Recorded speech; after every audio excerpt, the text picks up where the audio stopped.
This is Neural Newscast. Here's what matters this morning. From Neural Newscast, I'm Peter Rowan. And I'm Evelyn Hartwell. Sri Lankan officials are repatriating the bodies of 84 Iranian sailors killed during a United States torpedo strike last week.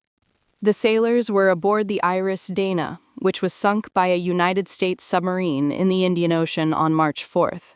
The ship went down approximately 40 kilometers off the southern coastline of Sri Lanka while returning from a military exercise in India.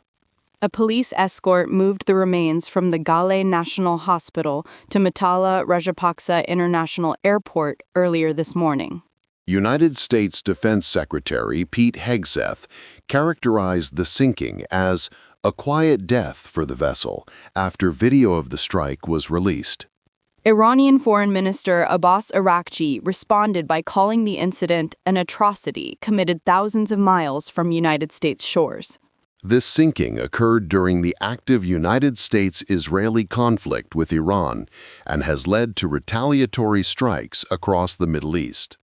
32 sailors rescued by the Sri Lankan Navy remain in the country, while the 84 bodies are flown back to Iran today. The release was authorized by a magistrate in Galle, following an official request from the Iranian embassy.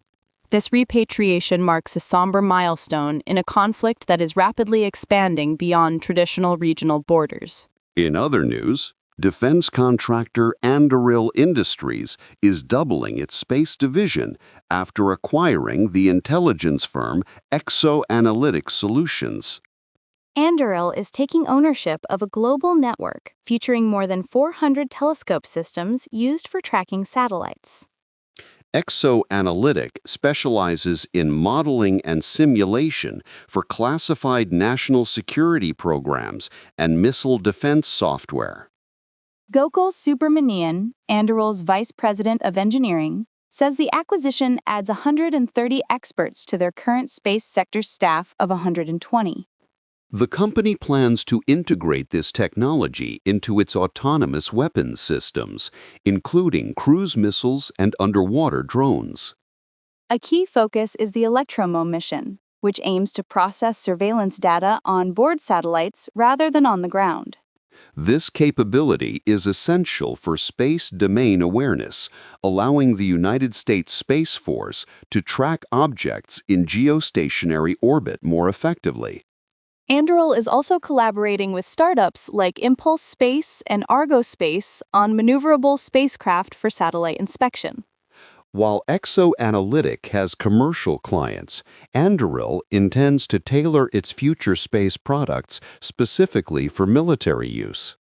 The move positions Anduril as a primary contender for the Pentagon's Golden Dome missile defense program. Turning now to Haiti, where a record 280 political parties registered to participate in the nation's first general election in a decade.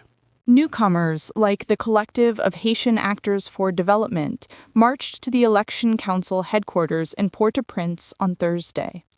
Among those registering was the EDE party, founded by Claude Joseph, who served as prime minister during the 2021 presidential assassination. Joseph and his supporters marched in green and white, advocating for an end to the cycle of failed political transitions. Currently, Prime Minister Alix Didier Filzame is the sole ruler following the resignation of the Transitional Council in February. The Prime Minister has stated that the first round of voting should take place before the end of this year.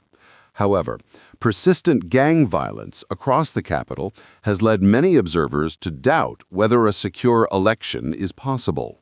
Candidate actor Abel Decollins expressed hope that new leadership would finally allow the general population to breathe. The Provisional Electoral Council must now review the massive influx of registrations to determine which parties are eligible to run.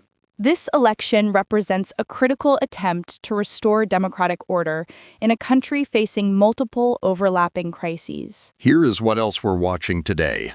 32 survivors of the Iris Dena sinking will remain in Sri Lankan custody as the maritime investigation continues. Anduril is preparing for 2 internally funded space missions scheduled for launch later this year, including the Electronimo surveillance demo. Haitian election officials are expected to release a refined timeline for the end-of-year vote following the record party turnout. We will be monitoring the potential for retaliatory cyber activity following the repatriation of the Iranian sailors. Updates on those stories will follow as they develop. This has been Neural Newscast. Thanks for listening. Neural Newscast is AI-assisted, human-reviewed.